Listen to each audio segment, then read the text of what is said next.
रखी है रखी है जिसने लाज है, रखी है जिसने लाज है, वो मेरा भी मुराद है।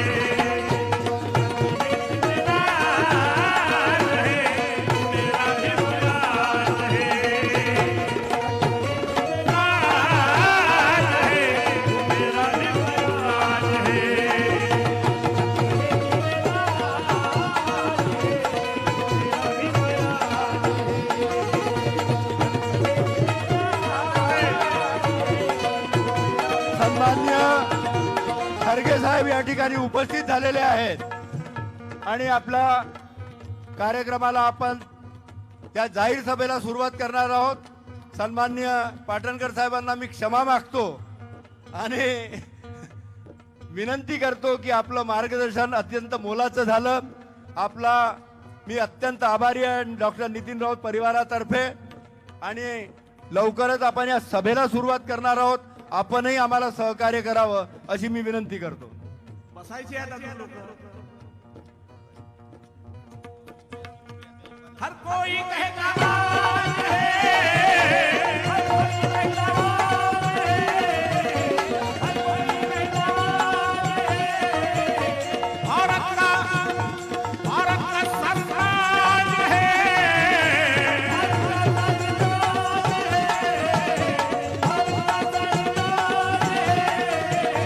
हर कोई कहता है भारत का सरताज है।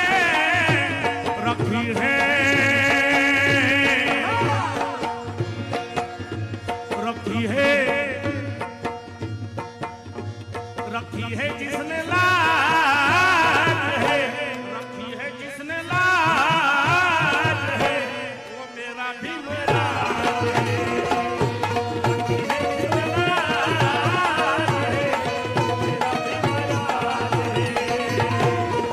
है जिसने लाज है, वो मेरा भी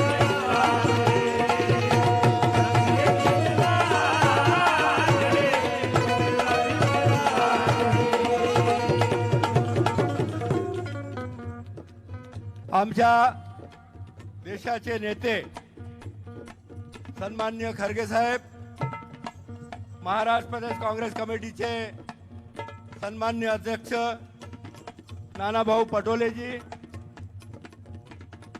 कुणाल चौधरी जी आणि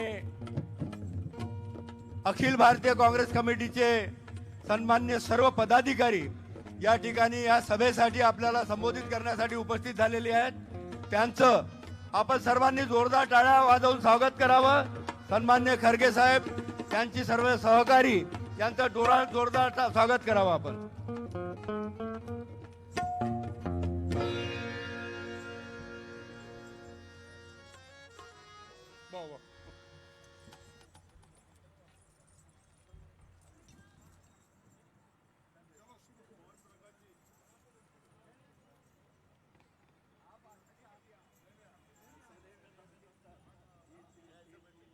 आपले या ठिकाणी आलेले सर्व प्रमुख पाहुण्यांचं मी हार्दिक स्वागत करतो आणि सर्वांना विनंती करतो की आपले महाराष्ट्राचे दैवत छत्रपती शिवाजी महाराज, छत्रपती शाहू महाराज, महात्मा ज्योतिबा फुले आणि परमपूज्य डॉक्टर बाबासाहेब आंबेडकर यांना त्यांनी माल्यार्पण करून अभिवादन करावं अशी मी सर्व मंडळींना विनंती करतो। आमच्या नेत्यांना विनंती करतो की ह्या महापुरुषांना आपण माल्यार्पण करून त्यांना अभिवादन करावं।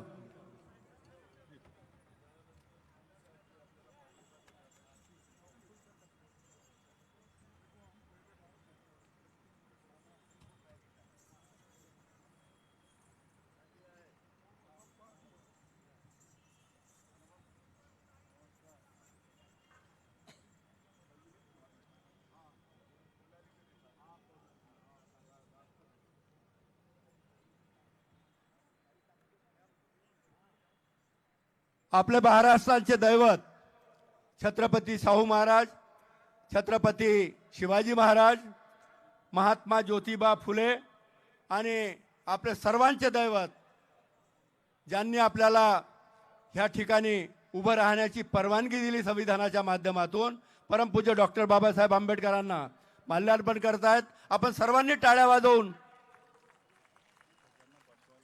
आणि मागे जी मंडळी उभी आहे सर्वांनी खुर्चीवर येऊन बसावं. सर्वात प्रथम आमच्या नेत्यांना जायचं असल्यामुळे आमचे सन्माननीय नेते खरगे साहेब आपल्याला मार्गदर्शन करणार आहेत. त्यानंतरही ही सभा सुरू राहणार आहे. आपण सर्वांनी शांततेने या कार्यक्रमाची आपण शोभा वाढवावी. महाराष्ट्राचे नेते, देशाचे नेते या ठिकाणी उपस्थित आहे. आपण त्यांच्या मार्गदर्शनाचा आपण अवश्य लाभ घ्यावा. आणि मागे जी मंडळी आहे त्यांना हात जोडून माझी विनंती आहे की खुर्च्यावर बसून आपण स्थान ग्रहण करावं. खुर्च्या आपण ग्रहण करा. कृपा करून सर्वांनी समोर या प्लीज.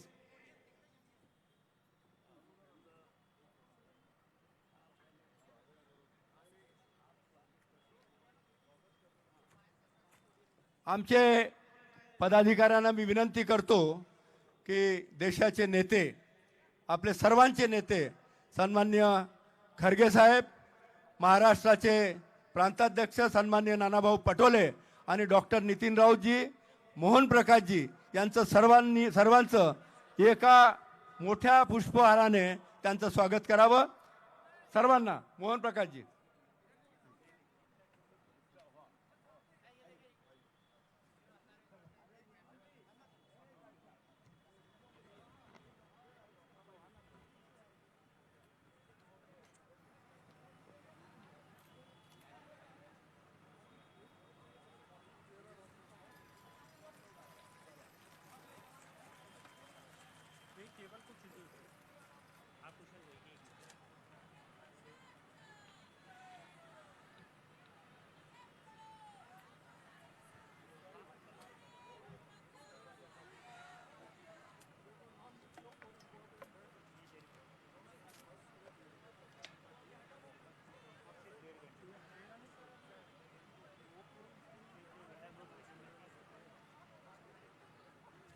वो मॉनिटर भी सीधा कर देना इधर वाला,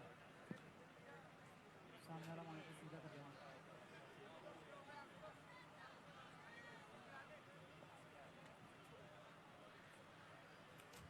अखिलेश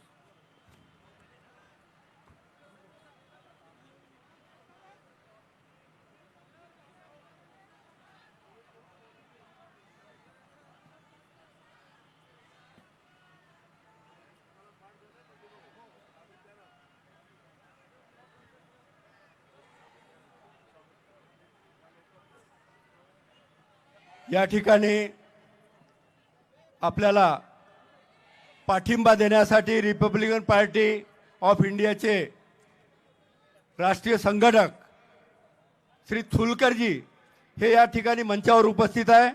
मी प्रांताध्यक्ष यांना विनंती करतो की त्यांचं पुष्पगुच्छ देऊन स्वागत करावं. त्यांनी पाठिंब्याचं पत्र आपल्या नेत्यांना सुपूर्द केलेलं आहे आणि निवडणुकीच्या संपूर्ण कार्यक्रमात त्यांचं सहकार्य राहील. मागे जे लोक उभे आहेत सर्वांना माझी हात जोडून विनंती आहे की आपण खुर्च्यावर बसून ह्या कार्यक्रमाला. भीम पॅन्थरचे नेते मनोज बनसळजी यांना विनंती करतो की त्यांनी स्टेजवर यावं.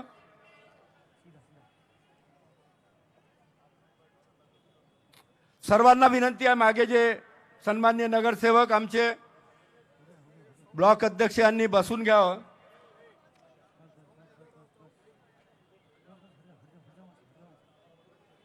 रिपब्लिकन सेक्युलरचे सन्माननीय दिनेश अंडर सहारेजी, समोर कर रे बेटा, पलटव.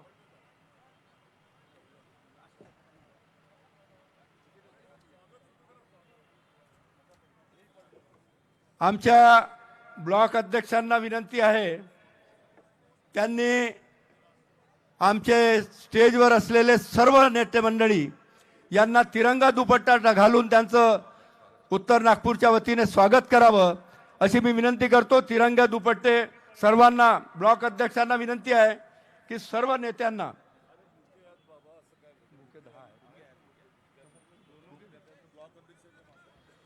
ब्लॉक अध्यक्षांना विनंती आहे की सन्माननीय खरगे साहेब यांचं पुष्पगुच्छ देऊन त्यांचं स्वागत करावं आपण. ब्लॉक अध्यक्ष खोब्रागडेजी, ब्लॉक अध्यक्ष मूलचंद मेहरजी यांना मी विनंती करतो की आमचे प्रांताध्यक्ष सन्माननीय नानाभाऊ पटोले यांचं स्वागत करावं. मूलचंदजी मेहर.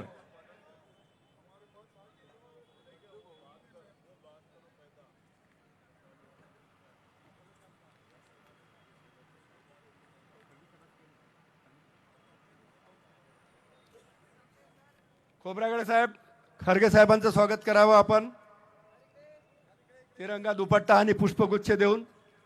मूलचंदजी मेहर यांना विनंती आहे की त्यांनी आमचे प्रांताध्यक्ष सन्माननीय नानाभाऊ पटोले यांचं पुष्पगुच्छ आणि तिरंगा दुपट्टा घालून स्वागत करावं.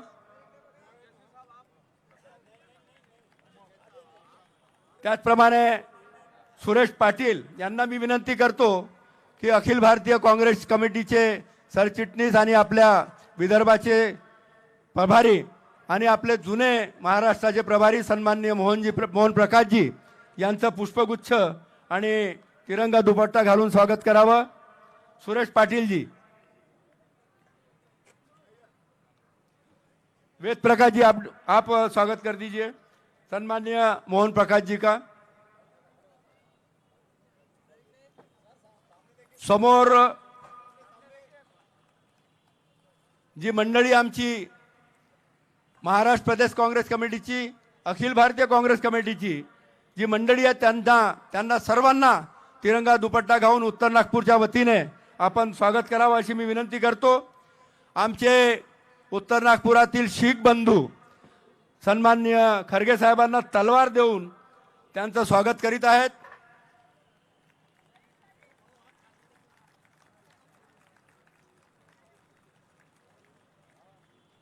सुरेश पाटीलजी, आपण सन्माननीय मोहन प्रकाशजी यांचं पुष्पगुच्छ आणि तिरंगा दुपट्टा घालून स्वागत करावं.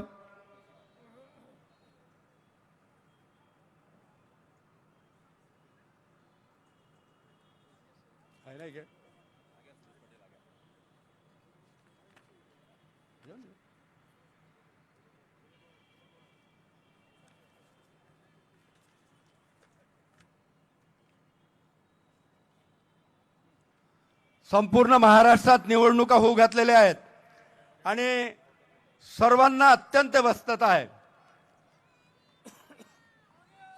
मी वेळ न घालवता मोहन प्रकाशजी, नानाभाऊ गावंडे यांचं स्वागत होत आहे.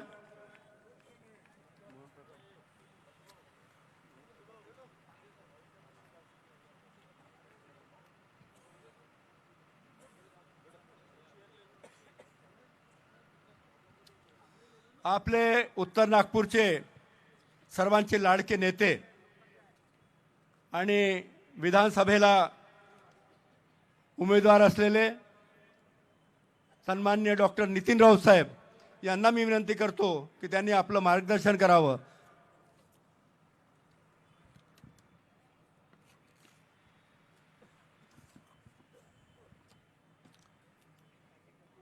भारतीय राज्यघटनेचे शिल्पकार भारतरत्न परमपूज्य डॉक्टर बाबासाहेब आंबेडकर, सामाजिक क्रांतीचे प्रणेते महात्मा ज्योतिबा फुले, हिंदवी स्वराज्याचे निर्माते छत्रपती शिवाजी महाराज, बहुजनांचे महानायक छत्रपती शाहू महाराज या सर्वांना मी या ठिकाणी वंदन करतो. आजच्या या उत्तर नागपुरातील महाविकास आघाडीच्या या प्रचार समारंभाच्या निमित्तानं या ठिकाणी उपस्थित देशाचे नेते, जय भीमचे उद्गाते आणि दलितांची आवाज अखिल भारतीय काँग्रेस पक्षाचे राष्ट्रीय अध्यक्ष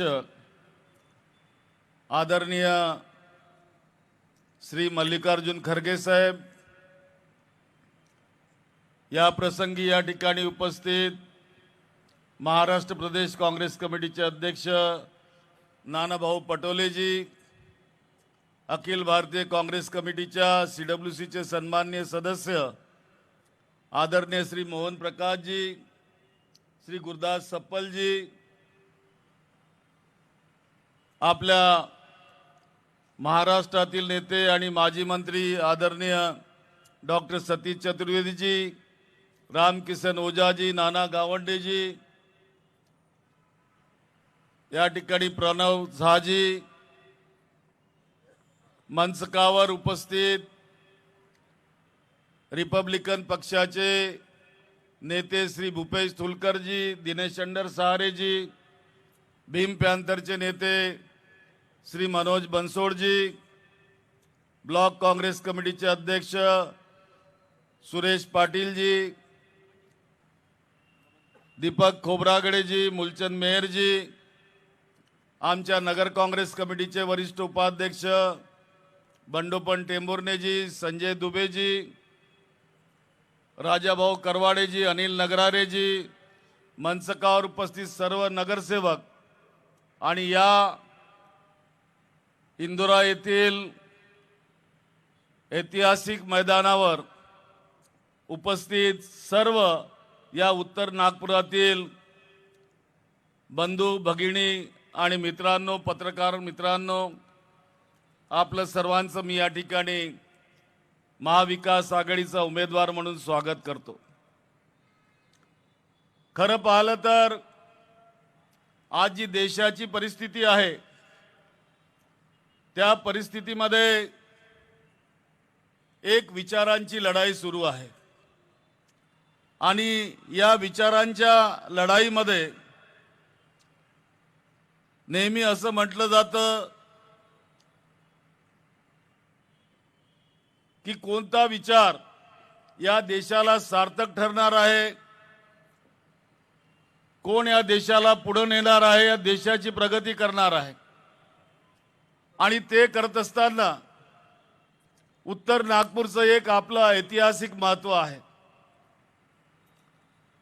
मी खरगे साहेबांना कल्पना सुद्धा आहे, आपल्याला खरगे साहेबांचा परिचय नसेल, परंतु ज्या कोणी नागपूरची दीक्षाभूमी पाहिली असेल त्यांना मी सांगू इच्छेन की दीक्षाभूमीची प्रतिकृती कर्नाटक राज्यात गुलबर्गा इथं बनवणारे आणि दुसरी दीक्षाभूमी किंवा बुद्धभूमी त्या ठिकाणी निर्माण करणारा जर कोणी महान व्यक्ती असेल तर त्यांचं नाव आदरणीय मल्लिकार्जुन खरगे साहेब आहे. त्यांची अनेक भाषणं आपण संसदेत ऐकली असतील, लोकसभेत ऐकली असतील, राज्यसभेत ऐकली असतील. परमपूज्य डॉक्टर बाबासाहेबांचं नाव घेतल्याशिवाय त्या भाषणाची समाप्ती होत नाही. बाबासाहेबांनी जे विचार या देशात आणलेत, या देशात रुजवले, या देशाच्या मातीमध्ये त्याला खतपाणी घालण्यात आलं, त्या विचारांना पुढे नेण्याचं काम जर देशात कुणी करत असेल तर आज खरगे साहेब करत आहेत. आणि या परिस्थितीत आज या देशामध्ये चाललंय काय, असं म्हटलं जातं की जिनके पूर्वजों की योग्यता संविधान लिखने की नहीं थी, उनकी औलादे संविधान बदलने की बात कर रही है ताकि उनके नालायक पुरखों का कलंक धुल जाए.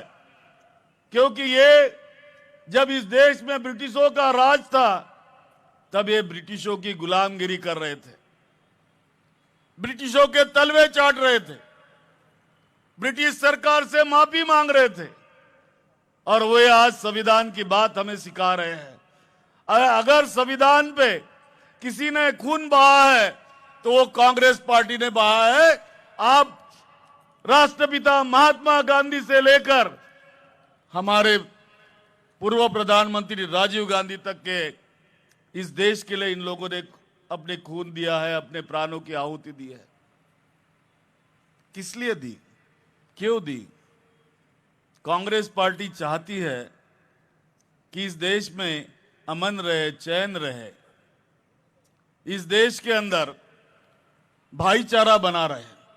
जो बात संविधान ने पूरे देश में कही, we the people, for the people, of the people, by the people, liberty, equality, fraternity का संदेश संविधान के प्रियम्बल से जो निकला है, वो संदेश इस देश को जोड़ता है, इस देश को तोड़ता नहीं है।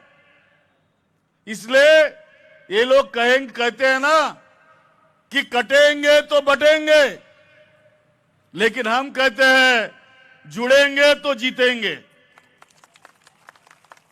हमको जुड़ना है, क्योंकि ये नालायक लोग हमारे देश का बंटवारा करना चाहते हैं। इसलिए बार बार संविधान की बात हमारा नेता श्री राहुल गांधी संसद में करता है और संसद के बाहर भी करता है। किसने गारंटी दी संविधान की? पहले तो संविधान अगर किसी ने बनाया है तो वो परम पूज्य डॉक्टर बाबा साहब आम्बेडकर ने लिखा है। और 26 नवंबर 1949 को जब आखिरी भाषण संविधान सभा में उनका चल रहा था, तब उन्होंने कहा कि मैं धन्यवाद देना चाहता हूं पंडित जवाहरलाल नेहरू जी को, मैं धन्यवाद देना चाहता हूं कांग्रेस के तमाम सांसदों को कि उन्होंने मुझ जैसे व्यक्ति को मौका दिया संविधान लिखने का। वह संविधान मैं अभी देश के लिए सुपुर्द कर रहा हूं, देश के लिए मैं आपके हाथों दे रहा हूं। लेकिन तत्कालीन राष्ट्रीय स्वयंसेवक संघ को वो बात पची नहीं, उनको मंजूर नहीं थी। 30 नवंबर 1949 को आरएसएस का जो नियतकालिक मैगजीन है, उसके एडिटोरियल में लिख के आता है कि बाबा साहब आम्बेडकर जी ने जो संविधान बनाया वो भारत के लोगों के लिए नहीं है, क्योंकि उसमें भारतीय संस्कृति नहीं है, उसमें मनुस्मृति के श्लोक नहीं है। और आप अच्छी तरह जानते हो कि मनुस्मृति क्या है। वो जिस मनुस्मृति ने इस देश के अंदर जाति जाति में विभाजन किया, जाति का निर्माण किया, जिस मनुस्मृति ने इस देश के अंदर स्त्रियों का अधिकार छीन लिया था, अरे अगर हमारे बाबा नहीं होते तो हमारे स्त्रियों को अधिकार भी नहीं मिलता था। यह आप ध्यान में रखना चाहिए। जिसको जेंडर इक्वालिटी कहते हैं हमारे संविधान के अंदर, पहले रानी के पेट से राजा का जन्म होता था। अब बाबा साहब ने ऐसी तरतूद कर दी कि आपके वोटों के पेटी से इस देश के नेता का और राजा का जन्म होता है। साथियों, उत्तर नागपुर ने हर वक्त विचारों की लड़ाई देखी है। लाखों के मोर्चे इस उत्तर नागपुर में देखे, नीले झंडे के साथ, नीले परचम के साथ, अशोक चक्र के साथ, आम्बेडकर जी की आवाज के साथ, जय भीम की आवाज के साथ लाखों के मोर्चे इस उत्तर नागपुर ने देखे हैं। ऐतिहासिक जाहिर सभाएं देखी है। ईश्वरी बाई, जय ईश्वरी बाई, एडवोकेट बीपी मौर्य जैसे अनेक लोगों को यहां पर हमने नेता बनते हुए देखा। बैरिस्टर राजाभाऊ खोबरागड़े, कर्मवीर बाबू हरिदास जी आवड़े जैसे कई नेता जिन्होंने इस देश को हिला दिया था, उनकी कर्मभूमि नागपुर रही है। इसलिए यहां जो लड़ाई नागपुर में होती है, नागपुर की लड़ाई ये संघ भूमि के खिलाफ दीक्षा भूमि की लड़ाई है। ये आपने ध्यान में रखना चाहिए। उत्तर नागपुर का विकास करते वक्त हमने विचारों का साथ लिया है, विचारों का साथ दिया, साथ में विकास की बात भी कही है। जब मैं पहली बार 1999 में आपके क्षेत्र का एमएलए बना तब एक ही रोड था, कामठी रोड। रोज एक एक्सीडेंट होता था। एक पुलिस स्टेशन था, पांचपावली पुलिस स्टेशन, रोज 4 मर्डर होते थे। 250 झोपड़पट्टियां थी और पूरे उत्तर नागपुर में अंधेरा छाया रहता था। बर्डी से आने वाला ऑटो या रेलवे स्टेशन से आने वाला ऑटो रात को सवारी लेकर ना इंदौरा चौकी आता था, ना कांजी हाउस आता था, ना हमारी बाराखोली पे आता था। कनेक्टिविटी नहीं थी रेलवे लाइन के, वहां पे पुलिया नहीं थी। आज हमारी मां बेटियां रात बेरात भी अपने घर सुख से आते हैं। किसी प्रकार की क्रिमिनल एक्टिविटीज यहां होती नहीं है। यहां एक्टिविटीज अगर होती है तो होती है बाबा साहब आंबेडकर जी के विचारों की, दूसरी कोई एक्टिविटी नहीं होती। क्योंकि आपके आशीर्वाद के वजह से सबसे पहले अगर हमने कोई काम किया, जहां जहां हमारे बौद्ध समाज के लोगों ने कहीं पंचशील का झंडा गाड़ रखा था, कहीं रिपब्लिकन पार्टी का नीला झंडा गाड़ के रखा था, कहीं पर तथागत भगवान बुद्ध की मूर्ति रखी थी, कहीं पर परम पूज्य डॉक्टर बाबा साहब आंबेडकर जी की मूर्ति रखी थी, वहां वहां हमने बुद्ध विहार बनाए हैं। एक कॉन्स्टिट्यूंसी में आज 250 बुद्ध विहार है। बाबा साहब ने 14 अक्टूबर 1956 को जो दीक्षा हमें दी, जो हमको हमारे जिंदगी में एक प्रकाश डालने का, प्रकाश पर्व की बात यहां पर की, उसकी नींव इस धम्म के श्रृंखला से, बुद्ध विहार के श्रृंखला से हमने यहां की है। लेकिन बाबा साहब ने यह भी कहा था, शिका संघटित आणि संघर्ष करा। शिक्षण हे वाघिणीचं दूध आहे, जो कोणी ते प्राशन करेल तो गुरगुरल्याशिवाय राहणार नाही। त्यामुळे बुद्ध विहार ते वाचनालय व अध्ययन केंद्र आपण उभारलं की नाही? तुम्ही साक्षी आहात की नाही? तर हे दुसऱ्या मतदारसंघात दिसणार नाही। परंतु त्याच वेळेला बाबासाहेबांनी सर्वधर्म समभावचा नारा दिला, बहुजन हिताय बहुजन सुखायचा नारा दिला।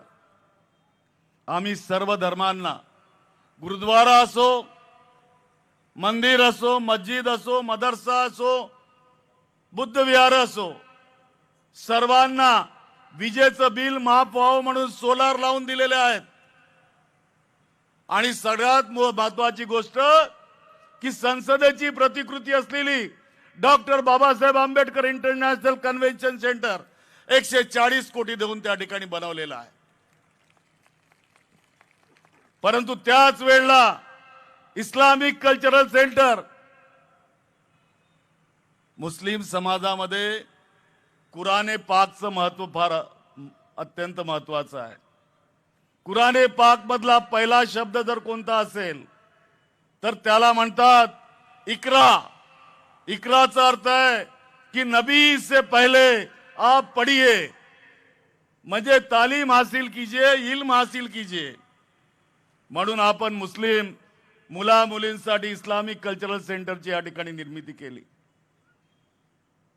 सर्वांना सोबत नेण्याचं काम या ठिकाणी केलं। आज आपल्या इथल्या झोपडपट्ट्या सुद्धा मोठ्या प्रमाणात प्रगतिशील झालेल्या आहेत। त्या ठिकाणी आता चांगली चांगली घरं त्या ठिकाणी तयार झालीत। गुन्हेगारी वाढली नाही, गुन्हेगारी पूर्ण संपली आणि मुलं अभ्यासाला लागले आहेत। आमच्याकडे इंडस्ट्रियल एरिया नाही, MIDC नाही, आमची मुलं वाचनालयात अभ्यास करतात आणि कॉम्पिटिटिव्ह परीक्षात बसतात आणि चांगले नंबर घेऊन नोकरीवर जातात। ते उत्तर नागपूर आहे। आणि म्हणून हे उत्तर नागपूर घडवत असताना जेव्हा 2014 मध्ये मी गव्हर्नमेंटचं इंजिनिअरिंग कॉलेज आणलं, मी अचानक पराभूत झालो। 2014च्या निवडणुकीत भारतीय जनता पक्षाची सरकार आली। आपल्या या उत्तर नागपूर मधलं गव्हर्नमेंट इंजिनिअरिंग कॉलेज पळवून नेण्यात आलं आणि तत्कालीन मुख्यमंत्री देवेंद्र फडणवीसच्या तिथं नेलं। जेव्हा विचारलं तर म्हणतात की जमीन उपलब्ध नव्हती, 8 एकर जमीन त्यासाठी रिझर्व होती, हे सांगतात 100 एकर जमीन पाहिजे होती. अरे आज तुमच्या नेत्यानं ज्या ठिकाणी ते इंजिनिअरिंग कॉलेज नेलं त्याची जमीन सुद्धा 100 एकर नाही. काय सांगता तुम्ही खोटारडे? या ठिकाणी खोटं बोला आणि रेटून बोला असं त्यांचं काम आहे. जर आम्ही IRDP या ठिकाणी आणली नसती आणि रोड मोठे नसते केले तर हे मेट्रोचे खंबे सुद्धा तुम्हाला या ठिकाणी दिसले नसते. डॉक्टर बाबासाहेब आंबेडकर रुग्णालय व अनुसंधान केंद्र 2 ला कॅबिनेटनी मंजुरी दिली. 1165 कोटीचा प्रोजेक्ट पूर्ण सरकार 5 वर्षांची चालली, भूमिपूजन नाही. आता 2.5 वर्षांची सरकार होती, भूमिपूजन नाही. कसं तरी उत्तर नागपूरला अडवायचं, उत्तर नागपूरला मागासवर्गीय ठेवायचं. अरे सरकारी कार्यालय आलं तर चाललं त्यांच्या मतदारसंघामध्ये, इंडस्ट्री आली तर चालली त्यांच्या मतदारसंघामध्ये. मग उत्तर नागपूरनी काय करायचं? या ठिकाणी महानगरपालिका नागपूर सुधार प्रन्यास यांची आम्ही टॅक्स देतो या ठिकाणी, परंतु पैसे हे भारतीय जनता पक्षांच्या क्षेत्रामध्ये घेऊन जातात, पण उत्तर नागपूरला देत नाही. अशी परिस्थिती आपल्या उत्तर नागपूरमध्ये आहे. म्हणून मित्रांनो, यांनी एक षडयंत्र रचलेलं आहे या ठिकाणी. षडयंत्र असं आहे की 26 उमेदवार या उत्तर नागपुरात उभे आहेत. 26चे 26ही बौद्ध समाजाचे आहेत. बौद्ध समाजाचं मताचं विभाजन करायचं, कारण इंग्लिश लोकांनी, ब्रिटिशांनी यांना शिकवलं फोडा आणि राज्य करा. बौद्ध समाजाचं मतदान फोडायचं आणि आपला भारतीय जनता पक्षाचा उमेदवार निवडून आणायचा. जे पक्ष या ठिकाणी निवडणुकीत उभे आहेत त्यांना तरी विचारा की त्यांनी केलंय का या उत्तर नागपूरसाठी, त्यांचं कॉन्ट्रीब्युशन काय. या उत्तर नागपूरसाठी जे काही विकासाची कामं केली आहेत ते तुम्ही लोकांनी केलेली आहेत. मताचं विभाजन थांबवाल तर तुमचा आमदार या ठिकाणी येणार आहे. मतांचं विभाजन थांबवणार नाही तर भारतीय जनता पक्षाचा आमदार येईल आणि मग रडत बसाल. त्याच्यापूर्वी आज विचार करा आणि निर्णय करा. आज खरगे साहेब तुम्हाला याच्यावरच सांगायला या ठिकाणी आलेले आहेत. आणि खरगे साहेब या ठिकाणी म्हणणार, साहब जिंदगी इसलिए फाइन है, साहब जिंदगी इसलिए फाइन है क्योंकि संविधान में मेरे बाबा साहब की साइन है, क्योंकि संविधान में मेरे बाबा साहब की साइन है. बाबासाहेबांचं नाव ज्यांनी देशामध्ये बुलंद करण्याचं, त्यांचे विचार बुलंद करण्याचे काम या ठिकाणी त्यांनी केलेलं आहे. अशा एक श्रेष्ठ, ज्येष्ठ आणि महान व्यक्तिमत्वाचे पाऊल आपल्या या उत्तर नागपूरच्या मतदारसंघात लागले. आणि खास करून आपणास कल्पना आहे की दीक्षाभूमीच्या धम्मचक्र प्रवर्तन दिवसाच्या निमित्तानं यांच्या कर्नाटकमधनं दर वर्षाला 40-45 बसेस भरून येतात. त्या बसेसचे सगळे लोक या उत्तर नागपुरातच राहतात 3 दिवस. त्यांची सेवा आपण करता. आज जी व्यक्ती त्या बसेस दरवर्षी पाठवतात ती व्यक्ती तुमच्या समक्ष या ठिकाणी उपलब्ध आहे. खरगे साहेब हे सुद्धा सांगणार की जेव्हा जेव्हा संकट येतं, संकटाच्या वेळी काँग्रेस पक्ष धावून आला होता. एक संकट असंच मागच्या वेळेला आलं, करोनाचं. लॉकडाऊन लागलं. लॉकडाऊन मध्ये बेड द्यायला, लोकांचे प्राण वाचवायला, इंजेक्शन द्यायला, त्या ठिकाणी ऑक्सिजन द्यायला सडकेवर जर कोणी होता तर काँग्रेस पक्षाचा डॉक्टर नितीन राऊत आमदार हा या ठिकाणी होता, हे आपल्याला माहिती आहे. आणि अनेक दिवस, 40-45 दिवस दररोज 50,000 लोकांचं सकाळ संध्याकाळ गरम जेवण या उत्तर नागपूरने त्यावेळेला संकल्पच्या माध्यमातून तुमच्याकडे पाठवण्यात आलो, हे सुद्धा विसरू नका. संकट समयी मी सुद्धा आपल्यासोबत होतो. आपण विचार करावा आणि या निवडणुकीमध्ये पुन्हा एकदा जो आशीर्वाद आपण दिला, खूप प्रेम दिलं मला, आपण स्नेह दिलं, मैत्री जोपासली, ती तशीच जोपासावी. आणि पुन्हा एकदा काँग्रेस पक्षानं, खरगे साहेबांनी, राहुल गांधीजींनी माझ्यावर विश्वास दाखवला, मला उमेदवारी दिली. आपण पुन्हा एकदा आशीर्वाद मला द्यावा ही विनंती या ठिकाणी करतो. आणि हेही सांगेन मित्र हो, मी 2 नंबरी नाही आहे. 2 नंबरचं काम मी कधी केलं नाही. माझं नाव 1 नंबरवर आहे, डॉक्टर नितीन राऊत. आणि माझं निवडणूक चिन्हही 1 नंबरवर आहे. ती बटन दाबा आणि बहुमताने या ठिकाणी विजयी करा ही विनंती करतो आणि थांबतो. धन्यवाद. जय भीम. मी म्हणेल जय जय जय भीम, जय जय जय भीम, जय जय जय भीम. थँक्यू.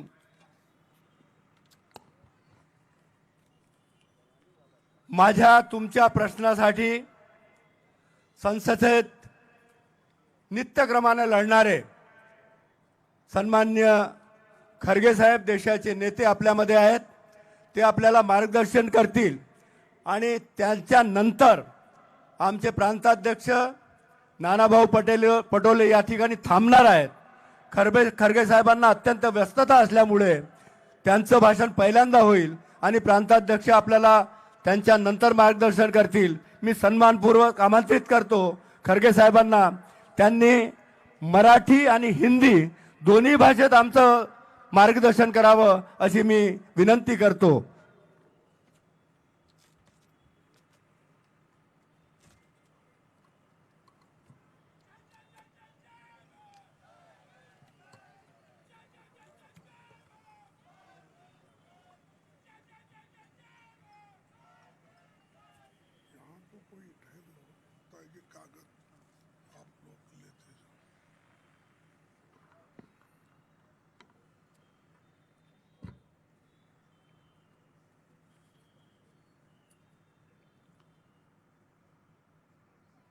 इस मंच पर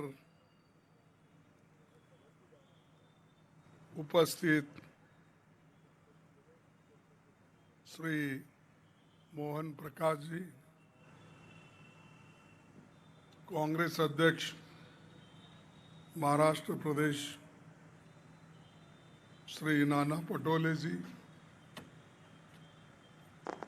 अभी जोरदार तकरीर करके अपना स्थान ग्रहण किए श्री नितिन राऊत जी, महाविकास आघाड़ी के सभी साथीगण, मंच पर बैठे हुए सभी नेतागण और यहाँ पर उपस्थित मेरे भाइयों बहनों, माताएं, युवा मित्रों और दूर दूर से अपने घर या दुकान पे बैठ के सुनने वाले मेरे बंधु और मीडिया के मेरे दोस्तों, आपने तो अभी डॉक्टर नितिन की तफसीली से भाषण सुनी है कि मैं उतना लंबा भाषण नहीं करना चाहता, क्योंकि वो यहाँ के उम्मीदवार है, अपने कामों को बताया, अपने एरिया के लिए काम क्या किया इसके बारे में वो पूरा सविस्तर से उसका चित्र आपके सामने रखा। आपको याद होगा पिछले साल कांग्रेस का 139वां स्थापना दिवस हमने नागपुर में मनाया था। देश भर के कांग्रेस जन नागपुर में पहुंचे थे। और यहाँ पर इसलिए हमने रखा था, जो नागपुर बाबा साहब अंबेडकर की कर्मभूमि है और जो उन्होंने भारत के लोगों को दीक्षा देकर बौद्ध धर्म की उसका नींव अगर किसी ने डाला है, बाबा साहब अंबेडकर नागपुर में डाले। इसीलिए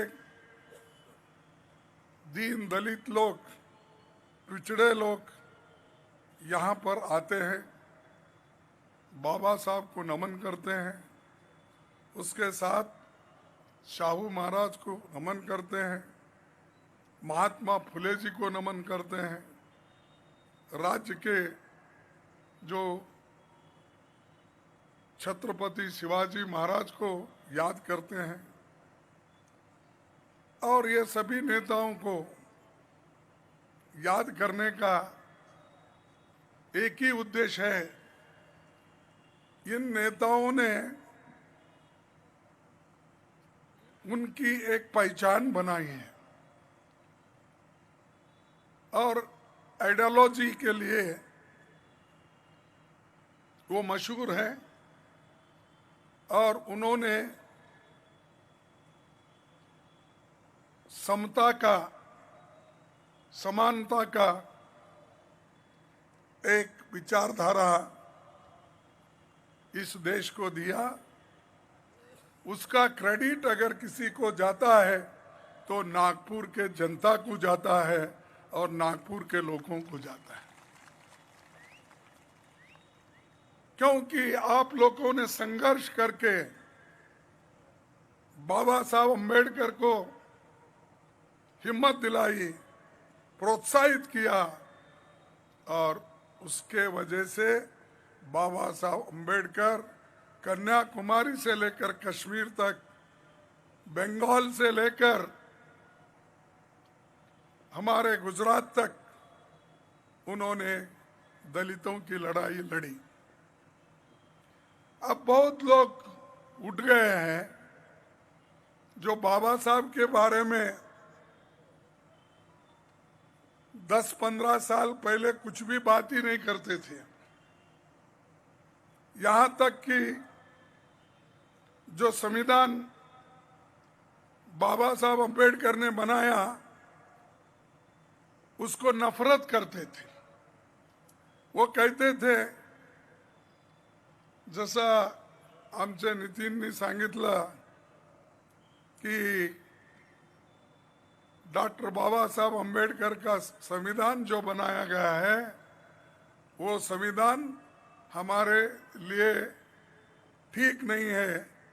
अगर बनाना है, बनता भी है इस देश का संविधान, तो मनुस्मृति के आधार पर बनाना चाहिए था। इसीलिए उन्होंने इस संविधान को दिल्ली में जलाया, नागपुर में उसके खिलाफ आंदोलन किया और उस विचारधारा के खिलाफ वो लड़ते रहे। आज मोदी आते हैं नागपुर में, बाबा साहब की फोटो उनके सभाओं में चलती है, वो नमन करते हैं। अरे बाबा, हमको ये बोलिए, यही चीज आप 11 साल पहले क्यों नहीं किया? आपके दफ्तर में बाबा साहब अंबेडकर की फोटो क्यों नहीं लगाई? बीजेपी के लोगों से पूछता हूं, आप कभी बीजेपी के ऑफिस में पहले अंबेडकर का फोटो लगाते थे? क्या आरएसएस का आज भी लगाते हैं? कभी देश का झंडा, तिरंगा झंडा कभी आपके ऑफिसों के ऊपर फहराया है? नहीं। क्योंकि वो नहीं चाहते डॉक्टर बाबा साहब अंबेडकर लिखा हुआ संविधान इस देश में चले। उसीलिए उसको वो छोटा छोटा कतर कतर के बदलाव करना चाहते हैं। तो इसलिए मैं आपसे निवेदन करूंगा कि आप संविधान को बचाने की लड़ाई करना है, इसीलिए आप हमारे डॉक्टर नितिन को वोट देना है। उनके लिए नहीं, आपके लिए, मेरे लिए, देश के गरीबों के लिए देना है। नहीं तो नहीं बच सकते हम। क्यों? मैं उदाहरण दूंगा। अगर मोदी जी इस वक्त बहुमत में रहते थे तो वो कितने संविधान के अमेंडमेंट करते थे मुझे मालूम नहीं। अब जो वो बहुमत उनको नहीं मिली, पहले तो बोलते थे अब की बार 400 पार, अब की बार मोदी लाएगा 400 पार। अब कहाँ है भाई तुम्हारे 400 पार? अब 240 बचे, वो भी उधर इधर गड़बड़ करके वहां पर आए हैं और अपने हुकूमत को 2 टांग लगा लिए हैं। मोदी जी के 2 पैर है, दोनों नकली है। अब पूछेंगे कैसा? एक तो टीडीपी की टांग है, दूसरा टांग है जेडीयू का, बिहार के हमारे नीतीश कुमार का। अगर वो दोनों टांग आप निकाल दो, मोदी जी चल भी नहीं सकते, फिर भी नहीं सकते, बैठे जगह बैठना पड़ेगा। बैठने जगह बैठना पड़ेगा। और तुम संविधान की बात करते हो बदलने की। अगर संविधान को कुछ हुआ, उसके जिम्मेदार आरएसएस होगी और मोदी होंगे, दूसरे कोई नहीं। क्योंकि आपकी विचारधारा हमेशा यही कहती है। अब इधर इधर ये भी बात कर रहे हैं। जो एक साधु जी आए हैं, त्यागी क्या, योगी, मुख में राम बगल में छुरी, साधु का ड्रेस डालते हैं और वो ये बोलते हैं कि बटेंगे तो कटेंगे। अरे भाई, कौन बांट रहा है, कौन काट रहा है? अरे बांटने वाले भी आप ही हो, काटने वाले भी आप ही हो, और झूठ बोलने में आप ही हो। 15 लाख का झूठ बोले, 2 करोड़ नौकरियों का झूठ बोले, किसानों के एमपीएस का झूठ बोले, बच्चों को स्कॉलरशिप देने का झूठ बोले, झूठ के ऊपर झूठ। इसीलिए मैं बोलता हूं मोदी साहब, आप झूठों के सरदार हो। काय? अरे मराठीपेक्षा मला जरा एवढं आहे की मराठी समजते। आता नितीन राऊतच हिंदीमध्ये बोलला, मला कशाला मराठीत बोला?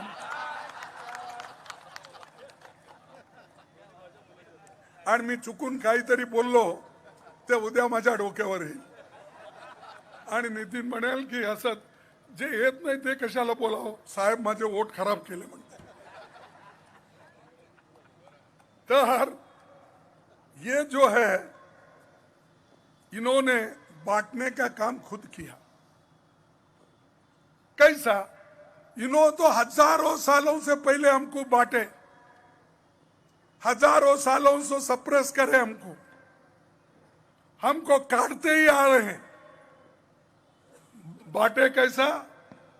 इस देश में मनुस्मृति बनाए, मनुस्मृति में पहले ही बांट दिए। एक है ब्राह्मण,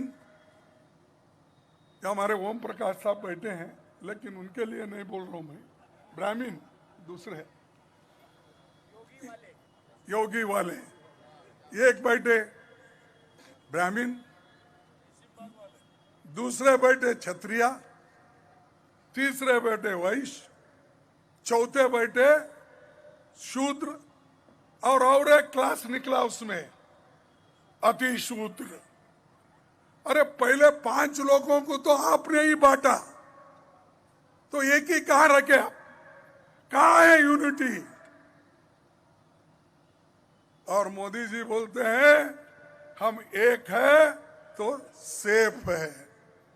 मैं पूछता हूं मोदी जी, अगर एक होना है, सब मिलके रहना है, तो बोलो वो मनुस्मृति को, उस मनुस्मृति को चलाओ।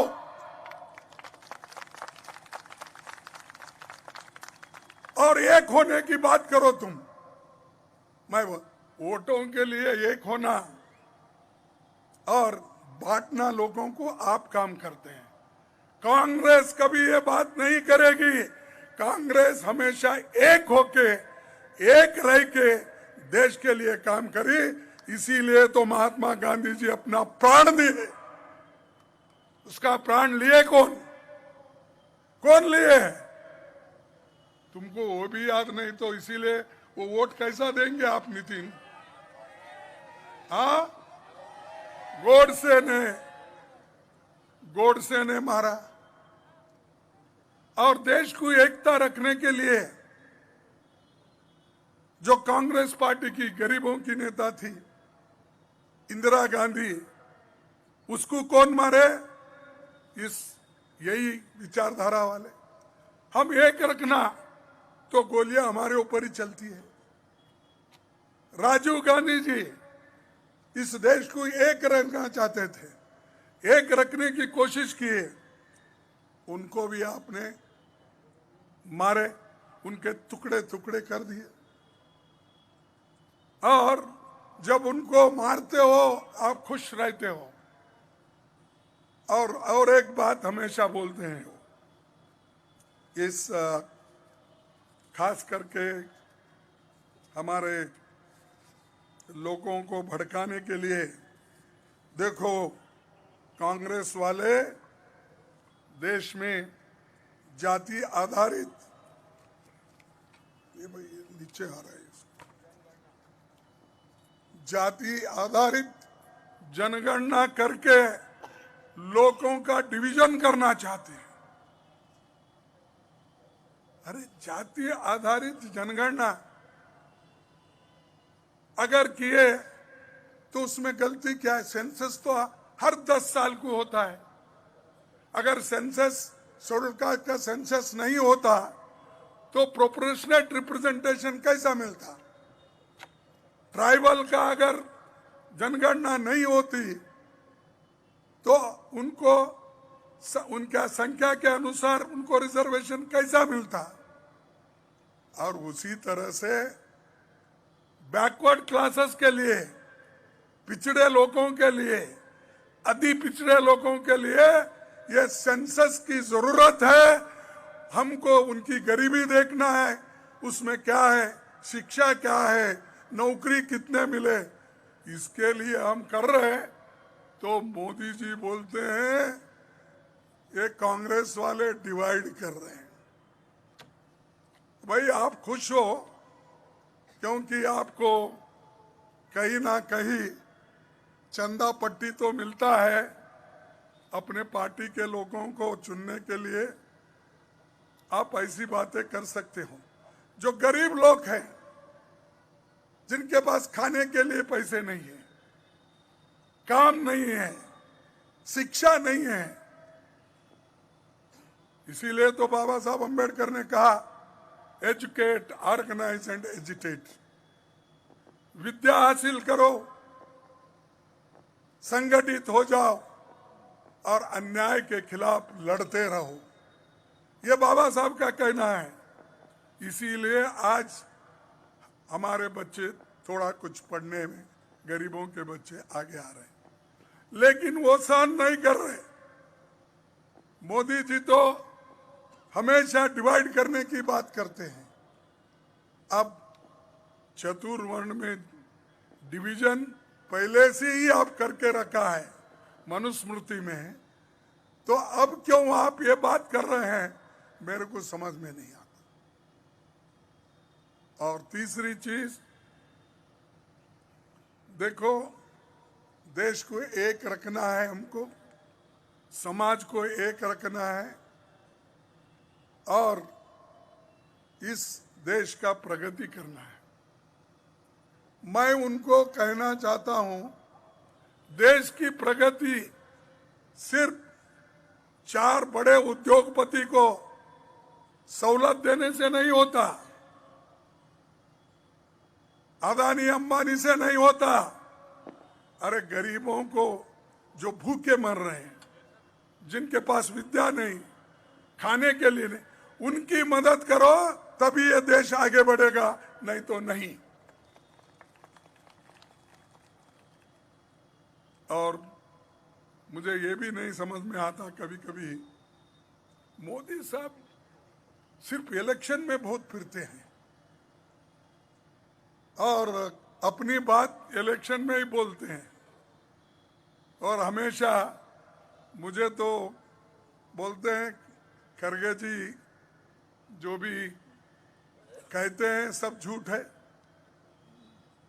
और कांग्रेस की गारंटी जो है वो सब झूठ है। अरे झूठ है, आप बोल रहे हैं तो बताओ क्या झूठ है। हमने तेलंगाना में किया है गारंटीज को, हमने कर्नाटक में किया है, हमने हिमाचल में किया है, और बगैर बजट के सिवाय हम नहीं किए। बजट उसमें रखकर ही हम बोले हैं, लेकिन मोदी जी नहीं, देखो वो सब इतना फ्री भी देके लोगों को वो देने का, भड़काने का काम कर रहे हैं। तो मैं आपको चंद आंकड़े आपके सामने रखूंगा, क्योंकि कभी मोदी जी अगर आपको मिले, नहीं अगर कहीं अगर मिले, खासकर हमारे पत्रकार मित्रों को आपके प्रेस कॉन्फ्रेंस में तो मिले, तो आप पूछिए, उनसे पूछिए कि साहब आपने कर्नाटक का बजट देखा है। मैं बताऊंगा, कर्नाटक का बजट में गृह लक्ष्मी योजना को, यानी 2000 यूनिट फ्री देने का हमने वायदा किया था। उसमें 9,657 करोड़ रुपए हमने रखा था। उसमें 5,164 करोड़ अब तक खर्च हो गए। 47% बजट खर्च हुआ है। और शक्ति बस फ्री ट्रैवल करने का हमारे माताओं बहनों के लिए, ये उसमें 5,000 रखे थे हम, उसमें 2,708 रुपए अब तक खर्च हो गए। गृह लक्ष्मी योजना, यहां पर तो कितना देते हैं महाराष्ट्र में? 1,500। अरे भाई, आपसे पहले कर्नाटक में 2,000 रुपए उस महिला को दिया जाता, महिला को जो घर की मुखिया रहती है, उसको हम 2,000 रुपए दे रहे हैं। उसके लिए अब तक हमने खर्च किया 13,451 करोड़, और उसके लिए बजट रखे हैं 28,608 करोड़। अन्न भाग्य यानी 5 केजी बढ़ देने के लिए हमने 8,000 करोड़ रखा है। 2,800 अब तक खर्च हुआ है। युवा निधि यानी युवकों को, जैसा हमारे 5 जो यहाँ के अपने गारंटीज है, वैसा ये 5 गारंटी हमने कर्नाटक में दिया, वो यूनिधि में 650 करोड़ है, उसमें 108 करोड़ अब तक खर्च हो गए। ये है हमारा हिसाब। आपका हिसाब दो ना, 15 लाख कहाँ गए हिसाब दो, 2 करोड़ नौकरी किधर गए, अब 11 करोड़ बोले तो कम से कम 11 दुगुणी 24, सॉरी 10, 20 आणि 2 22, तो वो बताओ नौकरी कहाँ गए, और आप बताओ किसान को देने का कहाँ गए। ये सब तो झूठ आप बोलते हो और झूठों के सरदार आप हो, और हमको बार बार बोलते हो कांग्रेस झूठ बोलती है। और मजे की बात, हम पे वो लगा रहे हैं ये लोगों को भ्रमित करने का, भाइयों और बहनों कांग्रेस झूठ बोलती है, ये कुछ नहीं की लोगों को फंसा रही है। भाई हम नहीं फंसा रहे, आप फंसा रहे, झूठ बोल रहे, भ्रमित कर रहे, और इसीलिए उनसे दूर रहना आप लोगों का काम है। मैं आपसे विनती करता हूं, ये आरएसएस और बीजेपी क्या है, ये विष के जैसा है। अगर आप बोलेंगे ये विष बोले तो कैसा रहता, थोड़ा चाट के देखेंगे बोल के, अगर विष को चाटे तो आदमी जिंदा रहता। प्रकाश जी, ओम प्रकाश, अरे बम्बन लोग इधर सुनना जरा, तुम उधर बड़े थे, हाँ चाट के देखे तो अगर विष को नहीं, उसी आपके थ्रो ही चिपकाएगी ना उनको, तो 22 उनको अगर विष, आप विष को अगर थोड़ा चाट के देखते अगर बोले तो आप मरेंगे। वैसा ही एक बार बीजेपी को देखेंगे समझकर, उनको फुल पावर महाराष्ट्र में दे देंगे तो आप सभी लोग मर जाएंगे। मैं एक सच्ची बोल रहा हूं, कुछ बचे हैं हम, ये संविधान के वजह से बचे हैं, बाबा साहब अंबेडकर के उसूल के वजह से बचे हैं, उनके आइडियोलॉजी के बचे हैं, जो जवाहरलाल नेहरू जी ने इस देश के लिए पॉलिटिकल आइडियोलॉजी दी है, उस आइडियोलॉजी से हम बचे। बड़े बड़े कारखाने उन्होंने लाए, बहुत से लोगों को उन्होंने एम्प्लॉयमेंट दिया, उसके वजह से बचे। और ये बोले, परसों राहुल गांधी आए थे, ये बताने के बाद बोले ये जो लाल किताब है ये नक्सल, अर्बन नक्सलवादियों का है। अरे लाल होने से अर्बन नक्सलवादी होता है? ऐसा है भी, पानी तेरा रंग कैसा है बोले तो जो मिला है वैसा है, अगर अब उसमें लाल मिलाओ लाल हो जाता पानी, आप हरा रंग मिलाओ हरा होता है, पीला मिलाओ पीला होता है। ये संविधान है, इसका अंदर जो भी है सब कुछ है।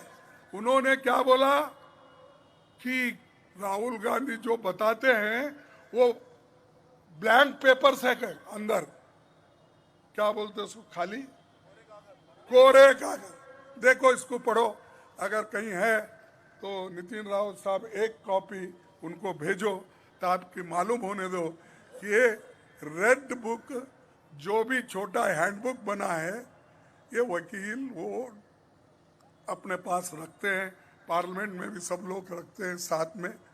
तो उनको अगर नहीं मिला ये किताब तो मेरे तरफ से आप उनको दीजिए और वो उनको बोलिए साहब इसमें लिखा हुआ है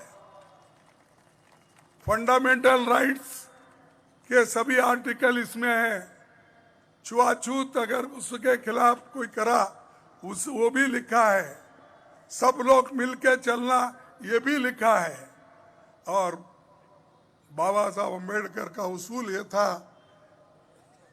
इक्वालिटी,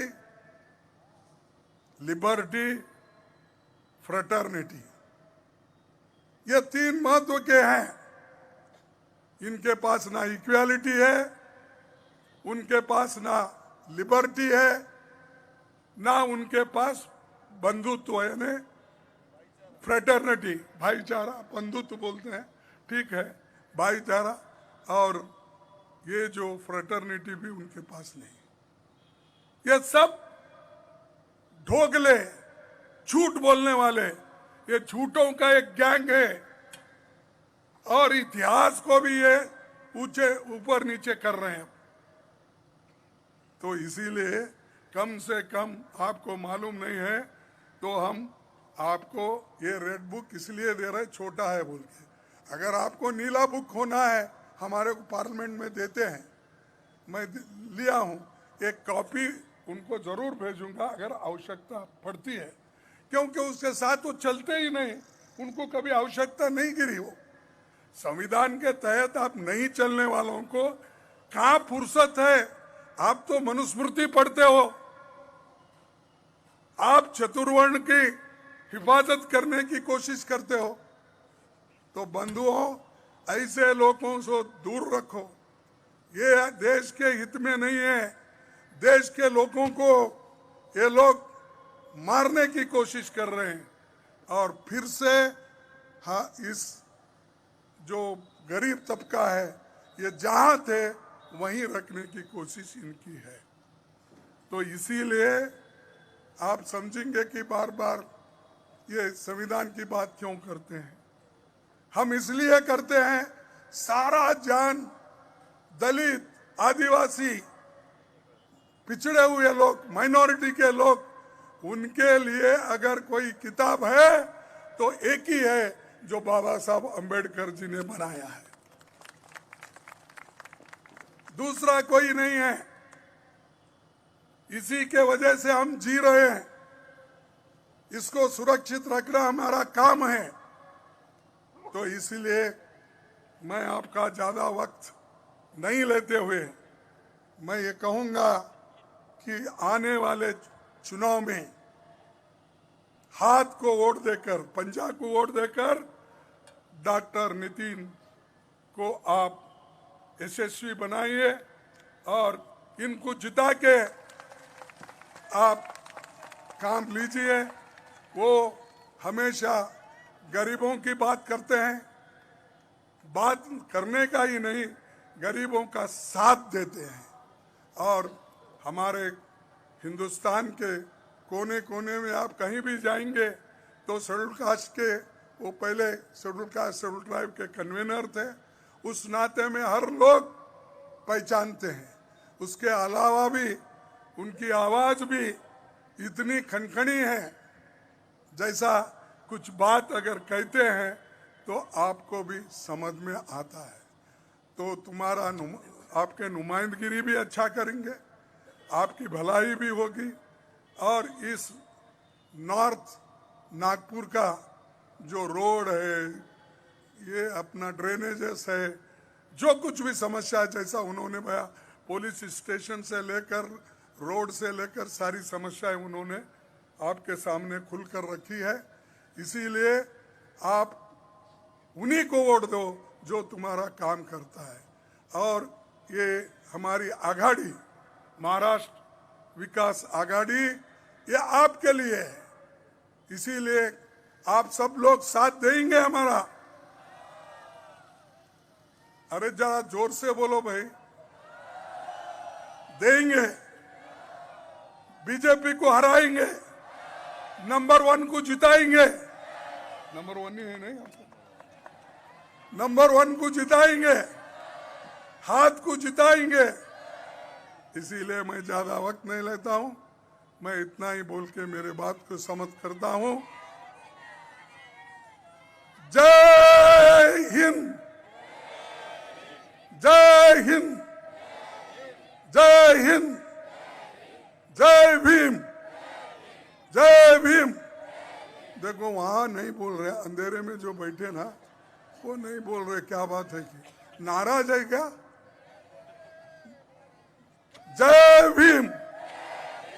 देखो जय भीम की लाज रखना और नितिन रावत को चुन के लाना। जे हमारे असेंबली में आपकी आवाज रहेगी, वहां आप नहीं गए तो भी आपकी आवाज वहां पर जिंदा रहेगी।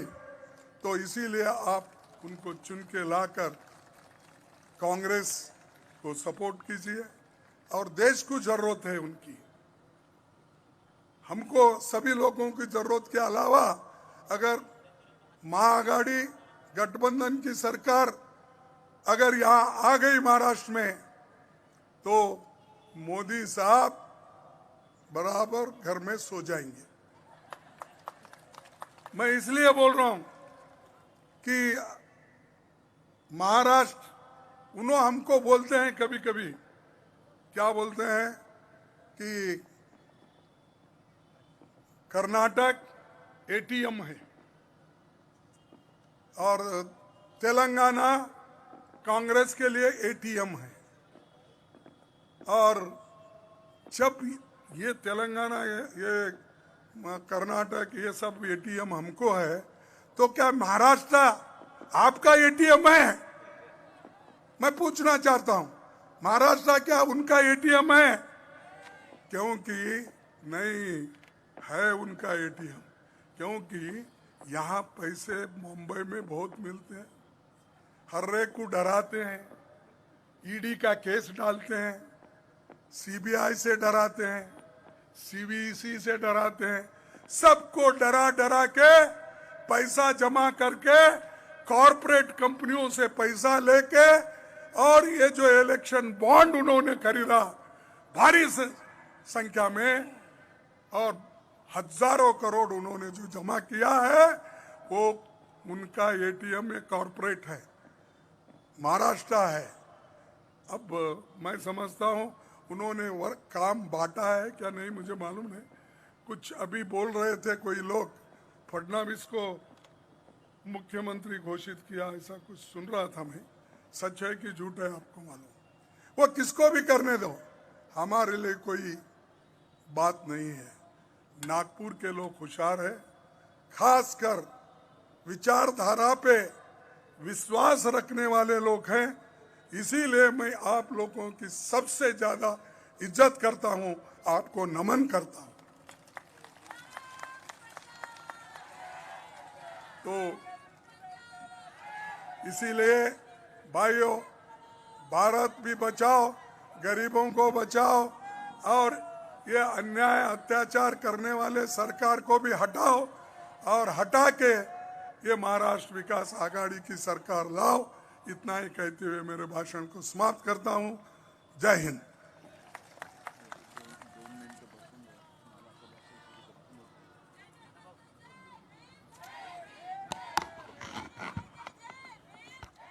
आता महाराष्ट्र प्रदेश काँग्रेस कमिटीचे अध्यक्ष नानाभाऊ पटोले हे आपल्या समोर संबोधित करतील अशी विनंती मी त्यांना करतो। सर्वांनी बसावं कृपा करून।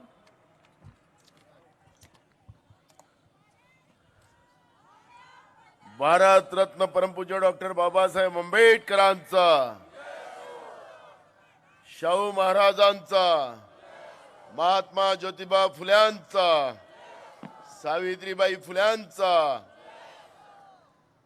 महाविकास आघाडीचे आपल्या उत्तर नागपूरचे लोकप्रिय उमेदवार आणि या भागाचे लोकप्रिय आमदार डॉक्टर नितीन राऊत यांच्या प्रचाराच्या निमित्तानं आपल्या सगळ्यांचा आशीर्वाद डॉक्टर नितीन राऊत यांच्या पाठीशी राहावा अशी आग्रहाची विनंती करायला आमचे काँग्रेस पक्षाचे राष्ट्रीय अध्यक्ष आणि आमची काँग्रेस पक्षाची जी आपण पाहिलं की राज्यसभेमध्ये नरेंद्र मोदीची हालत खराब करणारे विरोधी पक्ष नेते आदरणीय मल्लिकार्जुन खरगे साहेब या कार्यक्रमाला उपस्थित झालेले आमचे मोहन प्रकाश जी, सतीश चतुर्वेदी जी, मी सगळ्यांचं नाव न घेता आदरणीय मंच, मोठ्या संख्येने उपस्थित झालेल्या माझ्या माता बहिणी,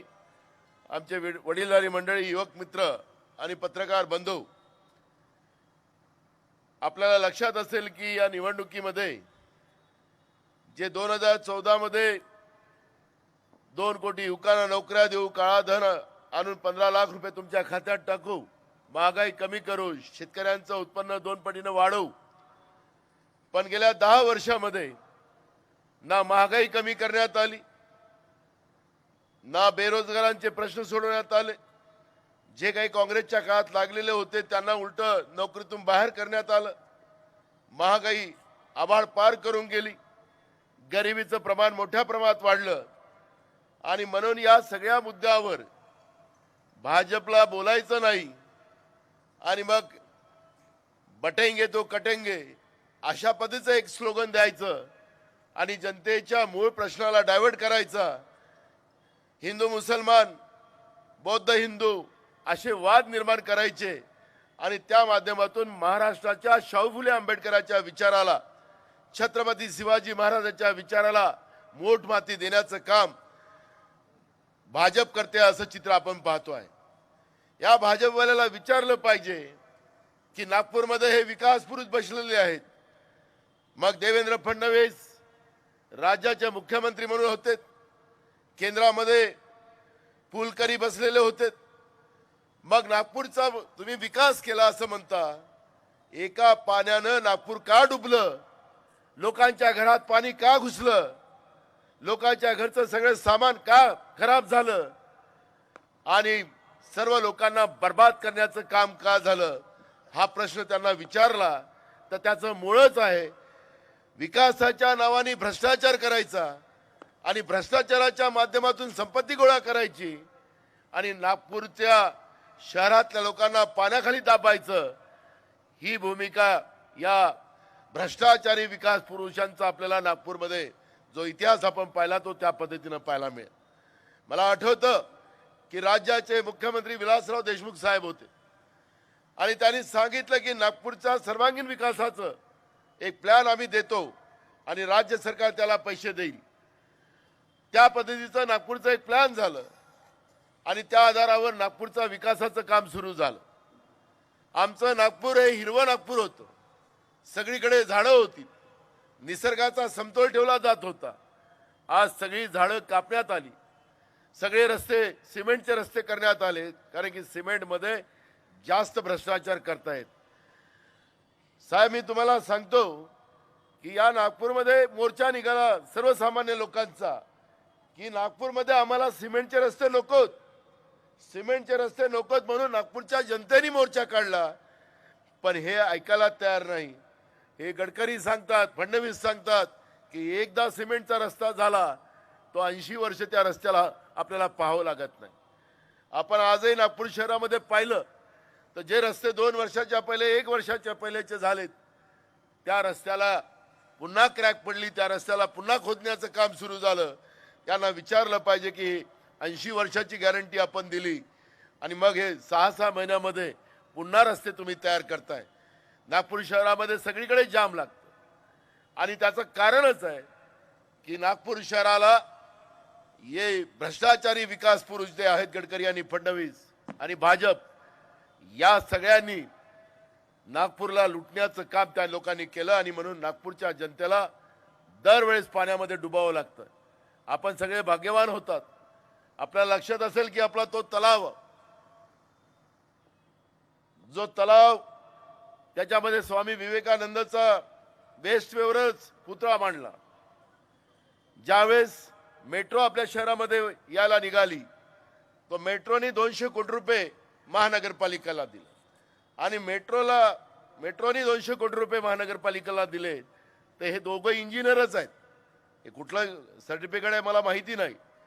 यांनी त्या वेस्ट वेवर स्वामी विवेकानंदचा पुतळा बनवला आणि दुसरं ते ज्याचं पाणी सगळं वाहून जाणारं जो रस्ता होता त्या रस्त्याला सिमेंटचा रस्ता बांधून त्याला उंच केला.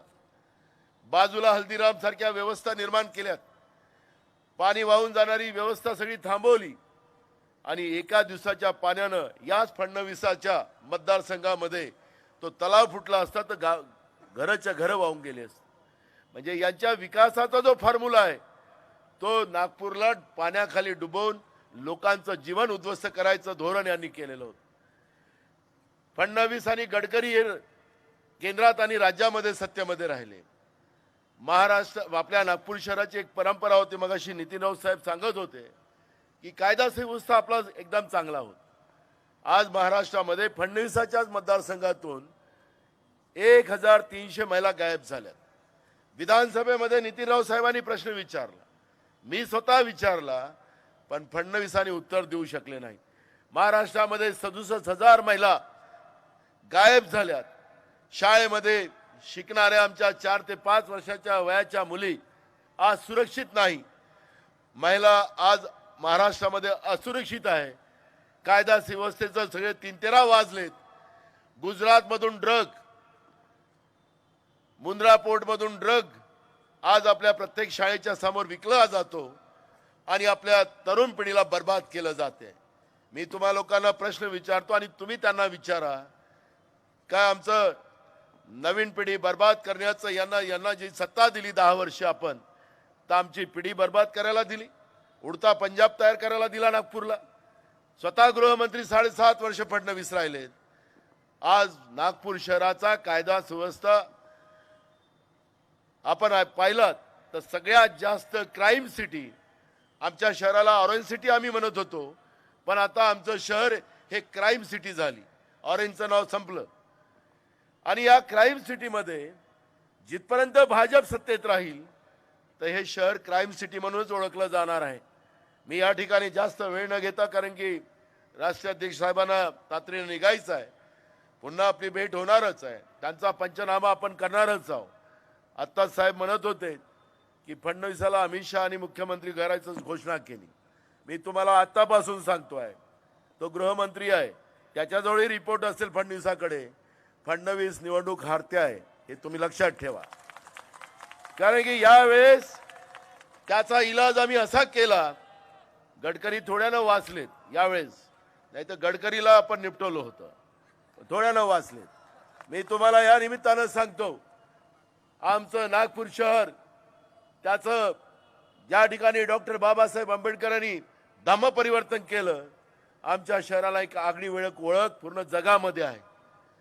ताजुद्दीन बाबा तिथं सर्वधर्म समभावाचं आमच्याकडे प्रतीक आहे आणि म्हणून या शहराचं एक आगळं वेगळं महत्व आहे.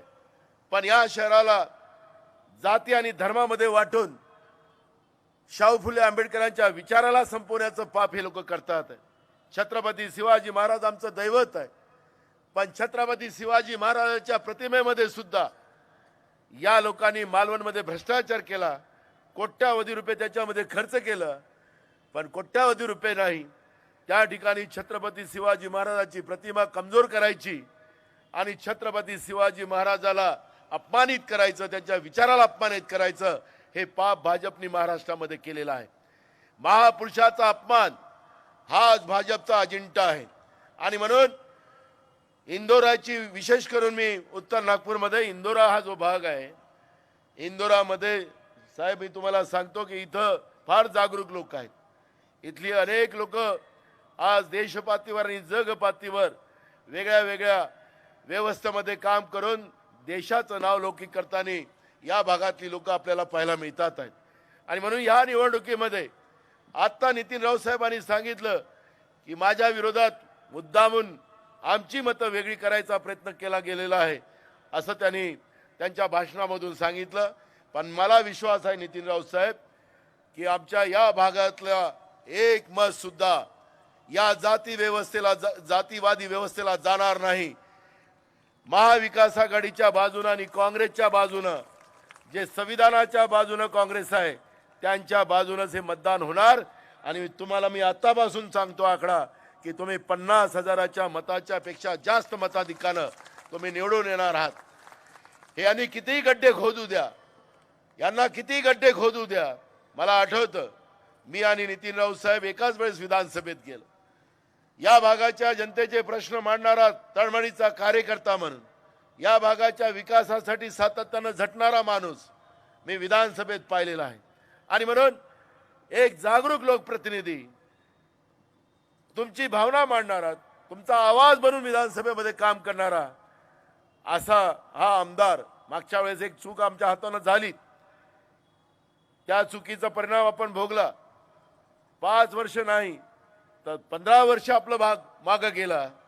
आणि म्हणून यावेळेस कुठली चूक होता कामा नये आणि नितीन राऊत यांना बहुमतानं निवडून द्यावं आणि त्यांच्या पंजा या चिन्हाला मतदान करून त्यांना बहुमतानं निवडून द्यावं ही विनंती करतो. मी आपल्या सगळ्यांचं मनापासून धन्यवाद करतो आणि मला विश्वास आहे की मी जो आकडा सांगितला की 50,000च्या वर मताधिक्याने आमचे नितीन राऊत निवडून येतील, तोच आकडा या भागामध्ये आपल्याला पाहायला मिळणार. हे जे काही सांगतात भाजपवाले, यांचं सरकार येणार नाही, महायुतीचं सरकार येणार नाही, त्यांचं स्वप्न भंगलेलं आहे.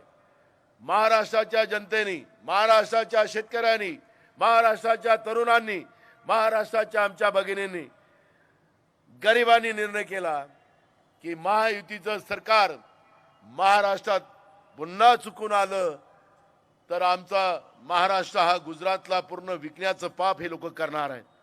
आणि गुजरातला विकण्याचं काम आमच्या नागपूर शहरातला उद्योग, ज्याच्यामध्ये हजारो मुलामुलींना आम्ही नोकऱ्या दिल्या असत्या, ते उद्योग गुजरातमध्ये पाठवला. हे नरेंद्र मोदी सांगतात की कर्नाटकमध्ये काँग्रेसने त्यांना ATM बनवलं.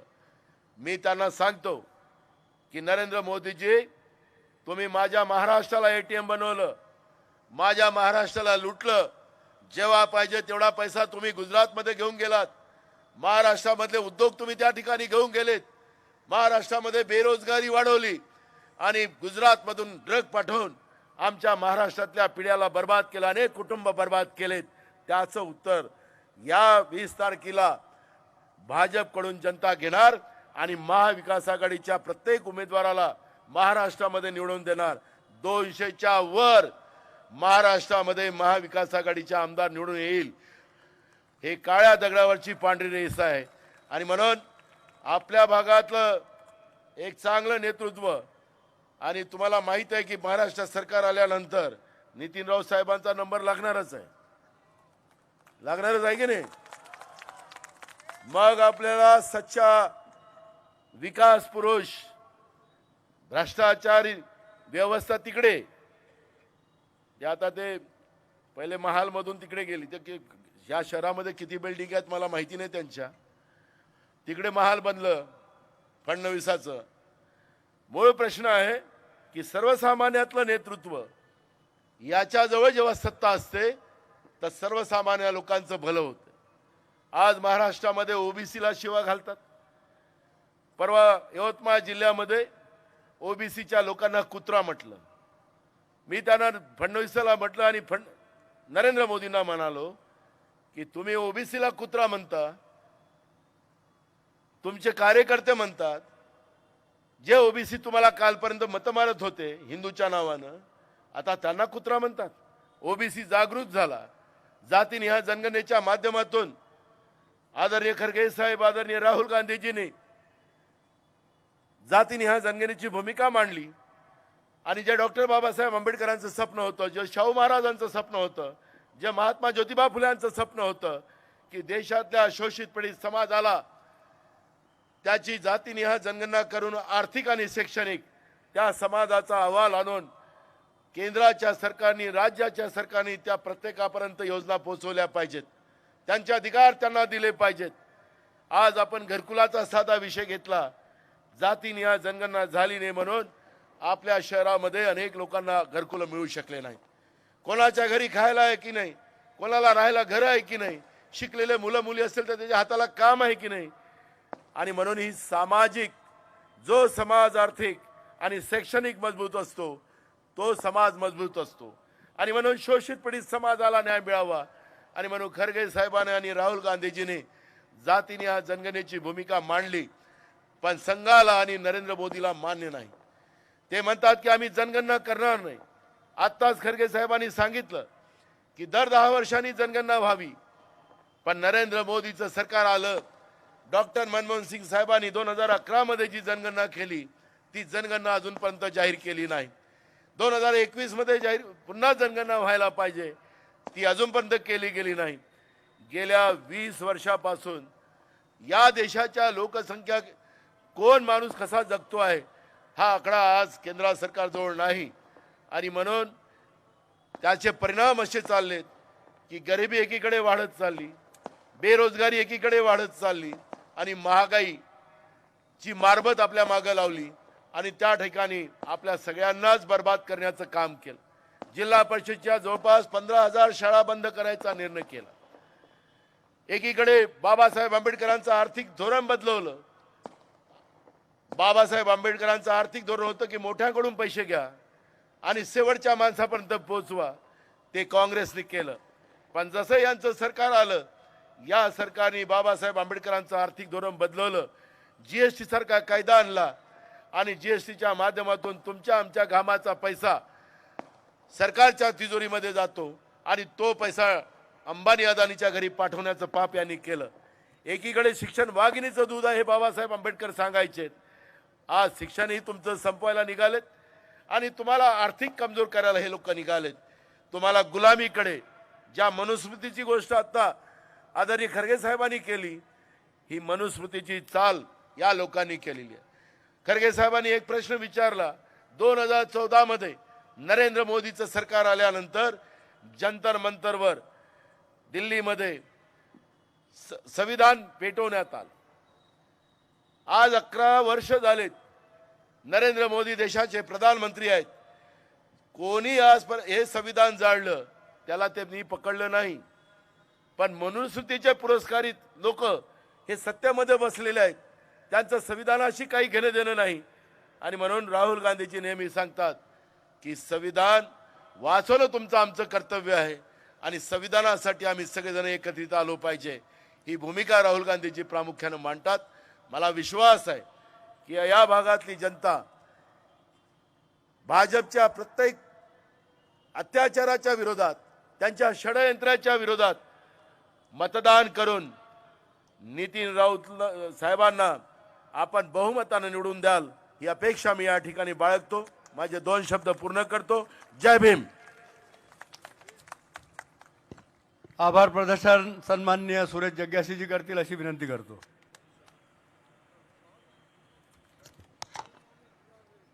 अखिल भारतीय कांग्रेस कमेटी के सम्माननीय अध्यक्ष आदरणीय श्री मल्लिकार्जुन खड़गे साहब, इस ऐतिहासिक इंदौरा मैदान में और ख़ास करके हमारे उत्तर नागपुर में पहली बार आज आए.